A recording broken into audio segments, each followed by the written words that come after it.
सबसे ताकतवर सरकार की गोलियों की आवाज भी दलित आदिवासी की आवाज को दबाने का सामर्थ्य नहीं रख पाए। मैं चुनौती दे रहा हूं, बहुत जिम्मेदारी के साथ कहना था। मेरे सामने बैठे हुए सैलाब, मैं सैल्यूट कर रहा हूं आप। मैं चौथा बरवाड़ा गया था, भाई प्रहलाद मीणा और मुकेश मीणा ने मुझे कहा कि आना ही पड़ेगा प्रहलाद गुंजल, बात खराब हो जाए। मैं निराश था संख्या देखकर। मुझे एक ने बड़े नेताजी ने कहा, प्रहलाद गुंजल अब मत बोल, मुद्दे की गर्मी खत्म हो गई। मैंने आग्रह पूर्वक कहा, हम मुद्दे की गर्मी और सर्दी के आधार पर संघ के फैसले नहीं करते, अन्याय के खिलाफ लड़ने के लिए आवाज उठाते। आप मुझे मुद्दे की गर्मी की बात बता रहे हैं, मैं आपका सम्मान करता हूं। आप मुझे जरा मुद्दे की गर्मी और सर्दी की बात बता रहे हो तो ये भी बता दो, क्या समरावता की घटना को आप अन्यायी मानते हो या नहीं मानते? और अगर अन्यायी नहीं मानते हो तो सार्वजनिक घोषणा कर दो। और अगर वो अन्याय है, तुम जिंदा रहे, मुद्दा गर्म रहे, शर्त रहे, हम अन्याय के खिलाफ बोलते रहेंगे। जब तक चैन में जान है तब तक अन्याय के खिलाफ आवाज उठती रहेगी। और आज मुझे फक्र है, मैंने परसों सोशल मीडिया पर कहा था, मुझे डर लग रहा था। भारत ने एक अद्भुत व्यक्ति खो दिया और उनके जाने के बाद भारत के प्रधानमंत्री जी, आप उनकी क्षमता को, उनकी ताकत को, उनके कृत्य को, उनकी राजनीतिक विरासत को कब्जाने का फैसला का प्रयास कर रहे। जबकि आपने प्रधानमंत्री बनते ही कहा था, जरा रेनकोट पहनकर सावर के नीचे नहाना सीखे तो मनमोहन सिंह जी से सीखे। लेकिन उन मनमोहन सिंह जी के चले जाने के बाद एक व्यक्ति की ताकत का अंदाजा, उसकी बुद्धिमत्ता का अंदाजा, दुनिया में भारत को किस प्रकार से आर्थिक महाशक्ति बनाने का रास्ता बनाकर गया। आज आपने चाहे घटिया राजनीतिक मानसिकता से स्वीकार किया हो, उस मौके पर भी आपने आलोचना के पक्ष को नहीं छोड़ा। मैं आलोचना कर रहा हूं इस मंच से। मुझे डर लग रहा था कि शोक की इस घड़ी में मैंने लोगों से पूछा, उन्होंने कहा आनंद के कार्यक्रम में नहीं जा रहे हो, आप चाह रहे हो जुल्म से पीड़ित को न्याय दिलाने की बात करते। आप जा रहे हो बहन चित्रा सहित, मैं कहना नहीं चाहता, रोज रोज मीडिया में देखते हैं वो बहनें कहती है प्रहलाद गुंजल जो भी नेता जाता है, मैं टिप्पणी नहीं करना चाहता, उसके सामने मेरी मां ये बयान करती है, सिर में टाके हैं बता सकते हैं, हाथ में प्लास्टर है बता सकते हैं, पैर में प्लास्टर है बता सकते हैं, प्रहलाद गुंजल कहां कहां नहीं मारा लाठियों से, कैसे बताए इतनी बड़ी जुल्म की दास्ता हो जाए। मैंने परसों कहा था, जिसके मन में अन्याय के खिलाफ लड़ने का जज्बा है वो तमाम लोग 29 को आओ। मैं आज सैल्यूट कर रहा हूं आपको। अभी अन्याय के खिलाफ आवाजें मरी नहीं है, लोगों के जहन में इंकलाब जिंदा है। और ये इंकलाब का नारा जो लिखा हुआ, मैं बहुत जिम्मेदारी से कहना चाहता हूं मित्रों, लड़ाई समाप्त नहीं, लड़ाई अभी आगे बढ़ने वाली है। इंकलाब के नारे का मतलब समझ लीजिए। मैंने बरवाड़ा में भी कहा, इंकलाब में कुर्बानी छुपी है। ये भगत सिंह का फोटो लग रहा, भगत सिंह इंकलाब का नारा देकर अंग्रेजी सल्तनत से टकरा गए और जब फांसी का रास्ता बन गया तो सारा देश उबल गया। भगत सिंह को फांसी हुई तो गोरों को भगा कर रहेंगे, इस मुल्क में नहीं रहने देंगे। क्रांतिकारियों ने सलाह दे डाली, भगत सिंह आप बाहर जाइए, देश आपकी रिहाई के मामले में उबल रहा है, आप जाकर नेतृत्व करिए। भगत सिंह ने कहा, हम मकसद के नजदीक आ गए। भगत सिंह को फांसी हुई तो गोरों को भारत में नहीं रहने देंगे। हम मकसद के नजदीक आ गए। देश में ये भाव आ गया। शायद मैं बाहर जाकर इस तूफान को आग में बदल सकूं, न बदल सकूं आंधी को तूफान में, लेकिन मैं शहादत पर चला गया तो ये तूफान बन जाएगा। और इसलिए आज मेरा रास्ता पहाड़ के बजाय शहादत का रास्ता है। ये कुर्बानी इंकलाब में छुपी हुई है। और आज ये इंकलाब भजन लाल की सरकार के खिलाफ नगर भोट में गूंज रहा है। भजन लाल जी, मैं चेतावनी दे रहा हूं, आपके पास राजनीतिक सामर्थ्य भी नहीं, आपके पास राजस्थान को समझने का राजनीतिक नजरिया भी नहीं। मैं कोई मुख्यमंत्री के ओहदे पर बैठे हुए सम्मानित व्यक्ति, आपसे मेरी मित्रता भी रही है। मैं कोई नीचा दिखाने के नजरिए से आपसे बात नहीं कर रहा हूं, लेकिन मैं आरोप लगा रहा हूं, आपकी पार्टी का नजरिया दलित के खिलाफ, आदिवासी के खिलाफ है, गांव के खिलाफ है, गरीब के खिलाफ है, किसान के खिलाफ। अगर गांव गरीब के खिलाफ नहीं होता,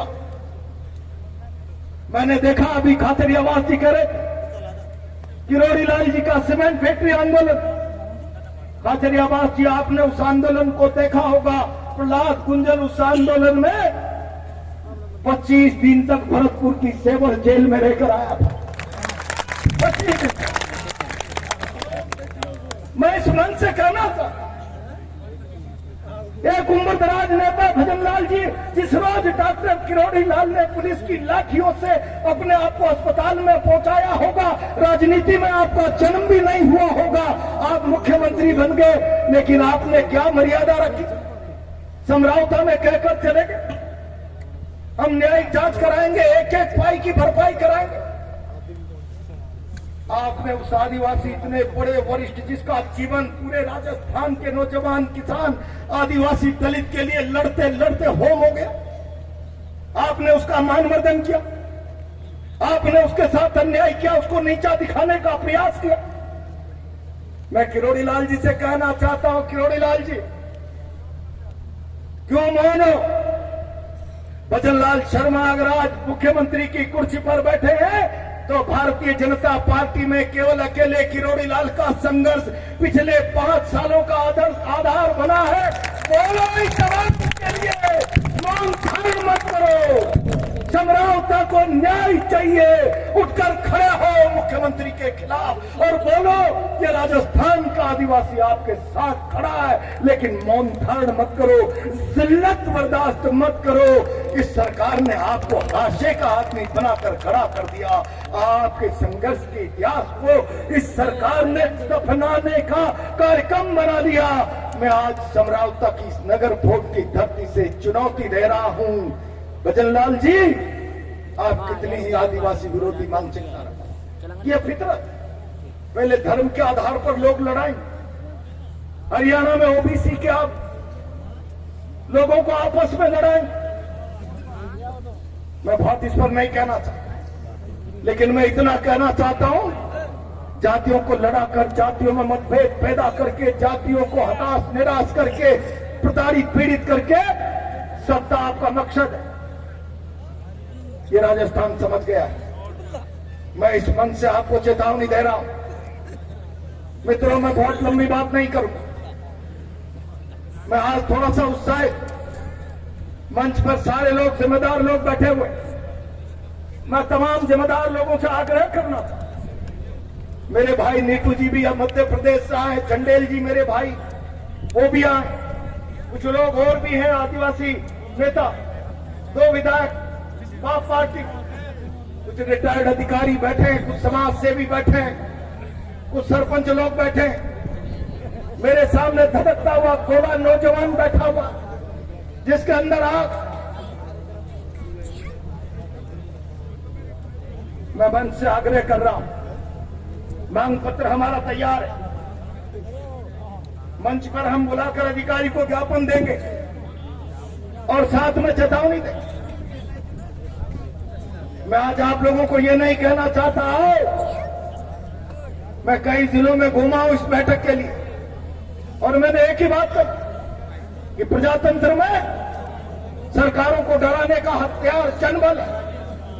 और इसीलिए मैं 29 तारीख का आह्वान आपको सिर काटने नहीं, सिर गिनाने के लिए कर रहा हूं। आज आप लोग आए इस ताकत, मुख्यमंत्री जी के आंख नाक कान शासन के लोगों आगाह कर दो, नजरअंदाज न करे इस महापंचायत। अगर इसको नजरअंदाज करने का प्रयास किया तो गंभीर परिणाम होंगे। राजस्थान की धरती पर जल जला जाएगा। मैं चुनौती देना चाहता हूं और इसीलिए मैं आज कह रहा हूं, मैं जिम्मेदारी के साथ कह रहा हूं, मैं अकेला क्या घोषणा करूंगा। 10 लोगों के साथ जयपुर में चर्चा करेंगे। नए साल के बाद 1-2 दिन में हम इस सरकार को 10 दिन का समय दे रहे हैं। नरेश मीणा सहित मैं अभी आ रहा था, अरनिया गांव के एक सज्जन मिल गए। मेरा बेटा मोटरसाइकिल से परीक्षा देकर आ रहा था, हमें दूसरे दिन मोटरसाइकिल में चाबी लगी हुई सड़क पर मिली। हम तो दंग रह गए, क्या होगा। बाद में पता चला पुलिस उठाकर जेल में ले गई। भजनलाल जी, अंधेर नगरी चौपट राजा, क्या आपने आपकी पुलिस को यह अधिकार दे दिया सड़क पे चलते हुए आदमी को गुनाहगार बना दो, उसके साथ जुर्म करो, अन्याय करो, अत्याचार करो। बेगुनाहों की रिहाई तत्काल प्रभाव से हो जानी चाहिए, नरेश सहित तमाम लोगों की। और जिनकी संपत्तियां जलाई है उन तमाम संपत्तियों का पुनर्भरण हो जाना चाहिए। और जिन अधिकारियों ने समरावता में जुल्म अत्याचार किया है, कानून का उल्लंघन किया है, उन अधिकारियों के खिलाफ कार्रवाई और राजस्थान हाईकोर्ट के सिटिंग जज से न्यायिक जांच कराई जानी चाहिए। ये मंच बैठा है, मैदान में डट जाना, पीछे मत हट जाना। मैं बहुत जिम्मेदारी से कह रहा हूं, मैंने सरकारों के खिलाफ कई बड़े आंदोलन लड़े। अनुभव के आधार पर सबसे प्रार्थना कर रहा हूं, मंच की मर्यादा को भंग मत करना। 10 दिन में सरकार ने अगर सकारात्मक कदम नहीं उठाए तो अगला पड़ाव राजधानी में होगा और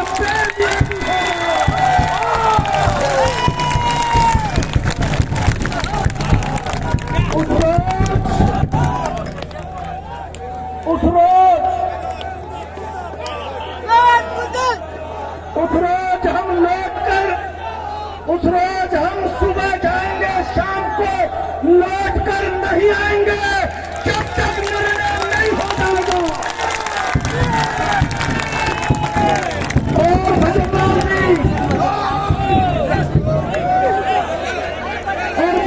जी, आज आपने जगह जगह नाके लगवाए, मैंने अपने को आग में घी मत डालो। ये नाम लिखने से कोई डरने वाला नहीं। मैं परसों गया था, मेरी बात सुन, साधन कर रहा हूं तुरंत ही। मैं परसों छोड़ती मैंने चुनौती दी कि जिसकी मां ने दूध पिलाया है 29 तारीख को प्रहलाद गुंजल को नगर वोट जाने से रोक के बताया है।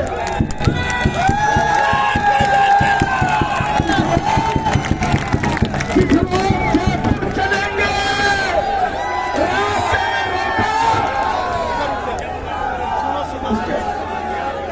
रुक जाइए। जिस रोज जयपुर चलेंगे, बेबुनियादी पड़ाव करेंगे, रास्ते में रोका तो राजस्थान रुक जाएगा।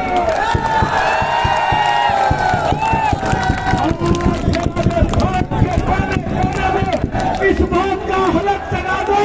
यही आह्वान करते हुए अपनी बात को विराम देता हूँ। बहुत बहुत धन्यवाद।